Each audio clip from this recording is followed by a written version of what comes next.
Hello everyone, welcome to the first episode of the Mechanism tutorial series. Today we are going to talk about the power generation. I will answer questions such as which generator is the best for the early, mid and late game period, and also which is the most economically wise, as well as we'll discuss the ease of use, space taken and much more. Now let's jump to the spicy stuff.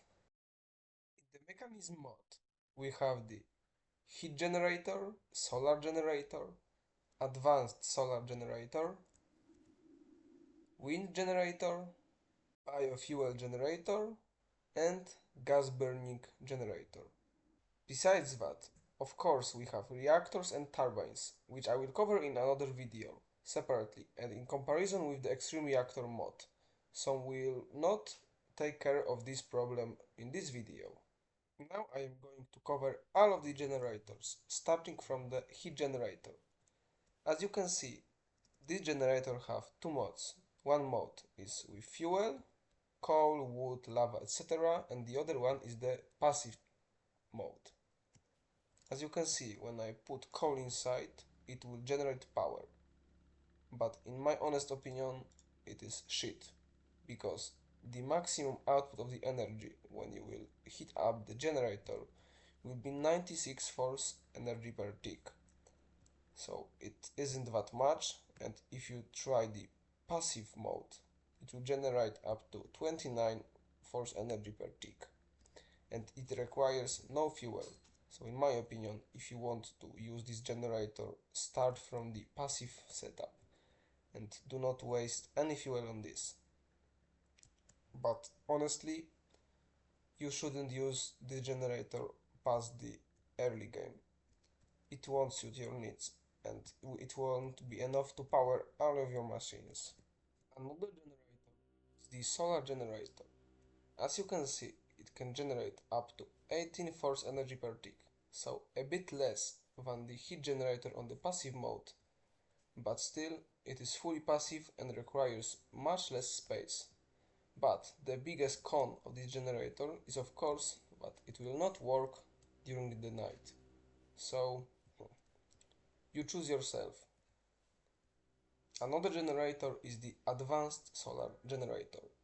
It is crafted from the 4 basic solar panels, as you can see here, but it will generate more than 4 times the energy of the basic solar generator. Of course, the biggest cons of these types of generators is they are not working during the night. So I should jump to another passive energy source. Now I will discuss the wind generator. And the amazing thing about this generator is that the higher it gets, the more power it creates, up to 192 force energy per tick, so almost 2 times more than the solar generator. But the problem is that when you are on the, for example, height -60, it would generate only 24 force energy per tick.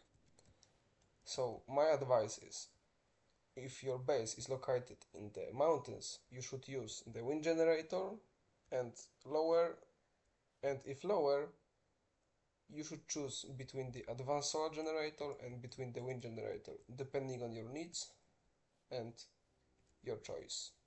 Another generator is the biofuel generator. As you can see, it is possible to generate higher amounts of the energy on the advanced solar generator, and I think in most cases more energy than the wind generator, but it is very complicated one to use because you need to have a setup the constant source of the bioethanol or the biofuel. The biofuel is created in the machine called crusher, but to make biofuel you need to have some source of the trees, food, etc. For example, you need a bamboo farm or a sugarcane farm. In my opinion, it is totally not worth it to invest in the biogenerator setup because The biofuel is a very important and crucial step in the process of creating the ethane, which is a fuel used to to gas burning generator, which will create, as you can see, a lot more energy than the biofuel generator. So in my opinion, even in the mid game, you shouldn't invest in the biofuel generators. The last generator I will discuss is the gas burning generator.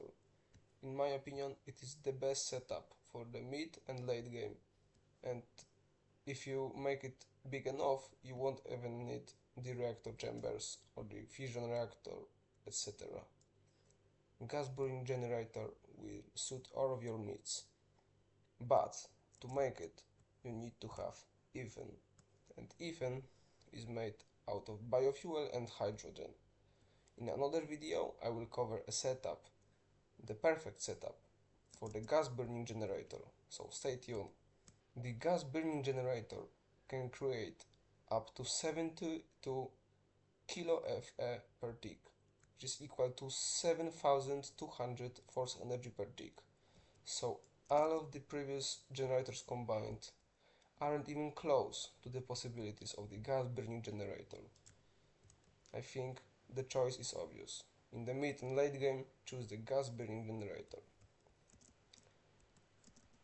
Now let's discuss which generators are best for the early and mid game, because as we know, gas burning generator is best for the later stages of the game, so you have to get power from the other sources.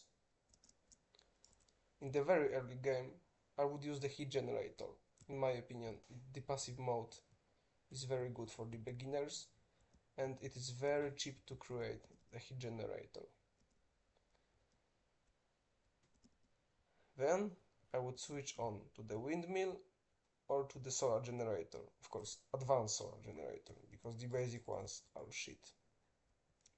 It depends if you like to play during the night or not, or if you are living in the mountains, then obviously you should choose the wind generator. I think that's all for today. In another video I'm going to discuss the steel processing process, the materials of mechanism, the ores, and the basic materials used in various craftings. To the next video.